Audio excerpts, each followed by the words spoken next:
1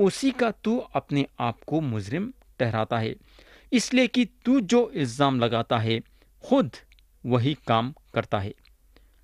پیارے بھائی اور بہن، یہ باپ کی یہ ایک خاص بات ہے جو ہمارے سامنے رکھی جا رہی ہے، یا ہمارے دل و دماغ میں یہ بات رکھنا ہے کہ پولس یا نجات کے بارے میں نہیں بات کر رہے ہیں، یا پولس گناہ کے بارے میں بات کر رہے ہیں، اور یہ گناہ کو مد نظر رکھتے ہوئے خدا لوگوں کی عدالت کریں گا، یا جو خدا عدالت کریں گا وہ عدالت نجات کے تعلق سے نہیں ہے۔ پیارے بھائی بہن، آپ لوگوں کے بارے میں تو میرے کو نہیں معلوم ہے، مگر میں نہیں چاہوں گا کہ دوسرے میری عدالت کرے۔ آج میں ایک مونجی کے لیے خدا کی شکر گزاری کرنا چاہوں گا، اور کلام بتاتا ہے کہ خوشخبری ایک ایسی ذریعہ ہے جس کے ذریعے سے ہمیشہ کی زندگی حاصل ہوتی ہے۔ خدا کے بیٹے کا انکار کرنا فوراً سے آدمی کو خدا کے عدالت میں لاتی ہے، اور اس کا ایک ہی فیصلہ ہے میرے دوست، صرف ایک ہی فیصلہ، اور وہ فیصلہ یہ ہے کہ خسروار ٹھہرائے جائیں گے۔ 1 یوحنا باب 5 اور آیت 12 میں لکھا ہوا ہے، جس کے پاس بیٹا ہے، میرے دوست ذرا غور سے سنو، جس کے پاس بیٹا ہے اس کے پاس زندگی ہے، اور جس کے پاس خدا کا بیٹا نہیں اس کے پاس زندگی بھی نہیں۔ اور یوحنا کی انجیل باب 5 اور آیت 24 میں مسیح بولتے ہیں، یہ آیت بھی ذرا غور سے سنو، میں تم سے سچ سچ کہتا ہوں کہ جو میرا کلام سنتا اور میرے بھیجنے والے کا یقین کرتا ہے، ہمیشہ کی زندگی اس کی ہے، اور اس پر سزا کا حکم نہیں ہوتا، بلکہ وہ موت سے نکل کر زندگی میں داخل ہو گیا ہے۔ اور یوحنا 3:17 اور 18 آیت میں یسوع مسیح بولتے ہیں، کیونکہ خدا نے بیٹے کو دنیا میں اس لیے نہیں بھیجا کہ دنیا پر سزا کا حکم کرے، بلکہ اس لیے کہ دنیا اس کے وسیلے سے نجات پائے۔ جو اس پر ایمان لاتا ہے اس پر سزا کا حکم نہیں ہوتا، جو اس پر ایمان نہیں لاتا اس پر سزا کا حکم ہو چکا، اس لیے کہ وہ خدا کے ایک لوتے بیٹے کے نام پر ایمان نہیں لایا۔ اور اگر ہم یوحنا کی انجیل باب 3 اور آیت 36 دیکھیں گے تو یہاں لکھا ہوا ہے، جو بیٹے پر ایمان لاتا ہے ہمیشہ کی زندگی اس کی ہے، لیکن جو بیٹے کی نہیں مانتا زندگی کو نہ دیکھے گا، بلکہ اس پر خدا کا غضب رہتا ہے۔ تو پیارے بھائی اور بہن، یہ لوگ جن کے دل میں مسیح نہیں ہیں گمراہ ہو گئے ہیں۔ آپ ایک مذہبی آدمی رہیں گے، آپ ایک اچھے آدمی رہیں گے، مگر بغیر مسیح میں میرے دوست آپ گمراہ ہیں۔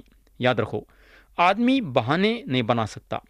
آدمی کا مطلب یہ نہیں ہے کہ صرف آدمی، بلکہ آدمی کا مطلب ہے مرد اور عورت، یعنی کہ یہودی اور غیر یہودی اس میں شامل ہیں، اور یہ بات سارے انسانوں کی طرف اشارہ کرتی ہے۔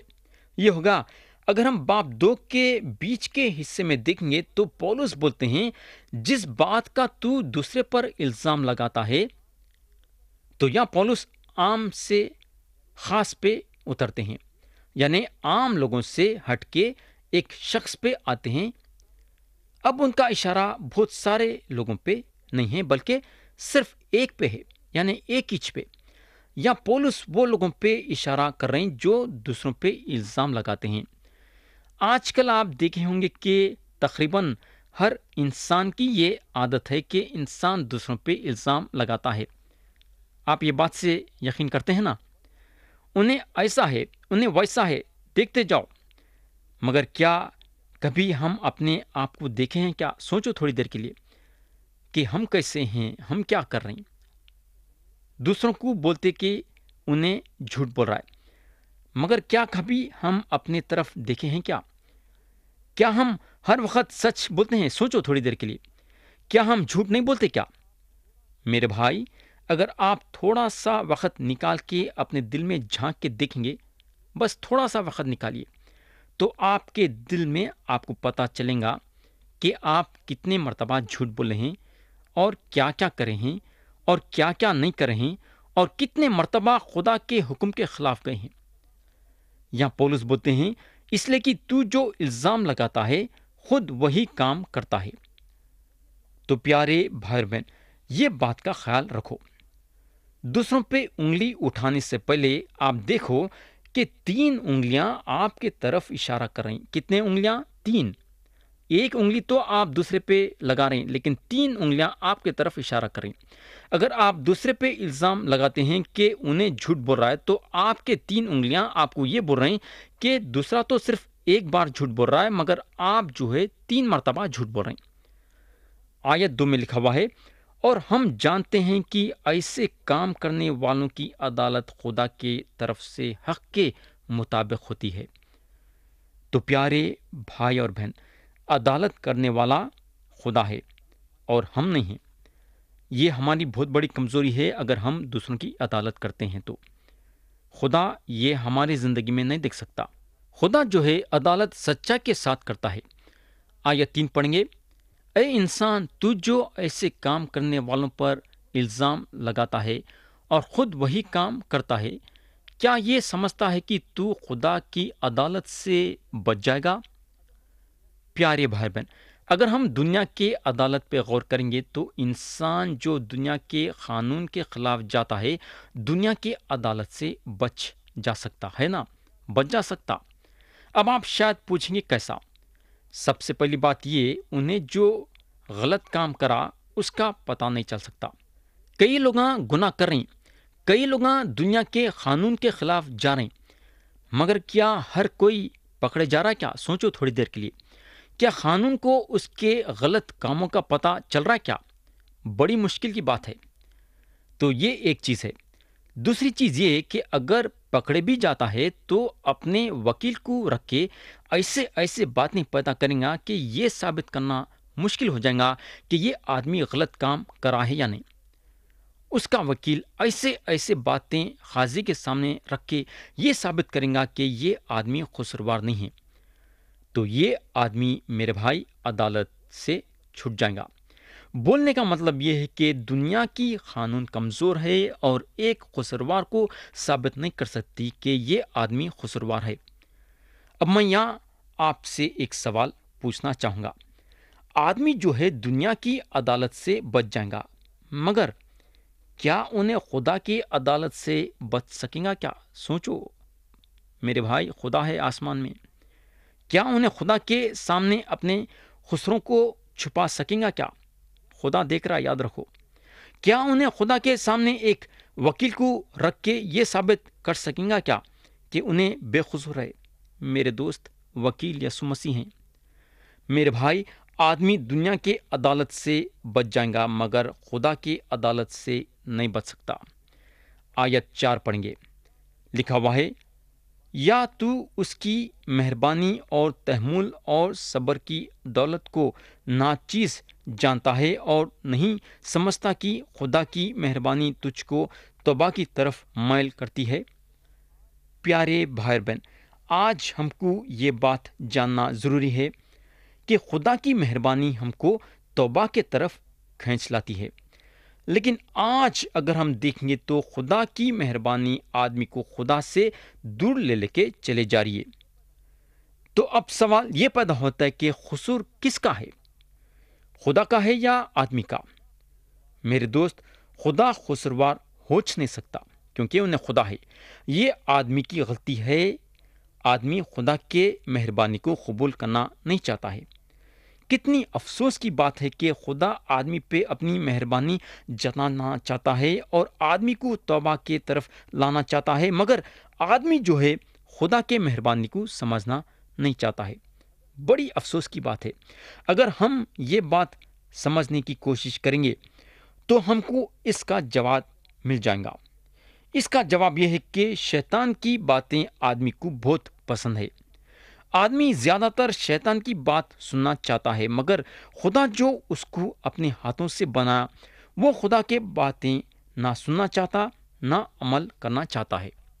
تو میرے دوست، اگر آپ ایک گمراہ آدمی ہیں اور آپ یسوع مسیح پہ ایمان نہیں لائے ہیں اور ان پہ بھروسہ نہیں کر رہے ہیں اور آپ کی امید صرف یہ زندگی سے لگی ہوئی ہے، تو آپ کے لیے یہ بہتر ہوگا کہ جتنا فائدہ آپ یہ دنیا میں رہ کے اٹھانا چاہتے ہیں اٹھا لو، جتنا آپ کھانا چاہتے ہیں کھا لو، جتنا آپ پینا چاہتے ہیں پی لو، جتنا آپ عیش و آرام کے ساتھ زندگی گزارنا چاہتے ہیں گزار لو، جتنا آپ گناہ کرنا چاہتے ہیں کر لو، کیونکہ آپ کو آپ کے اگلے زندگی میں کچھ بھی ملنے والا نہیں ہے۔ یاد رکھو، اگر آپ یہ دنیا میں رہ کے فائدہ اٹھانا چاہتے ہیں اور آپ چاہتے ہیں کہ اس طریقے سے جیے، تو آپ کے مرضی کے مطابق جی لو، کیونکہ آپ ایک دن، یاد رکھو، آپ ایک دن مرنے والے ہیں۔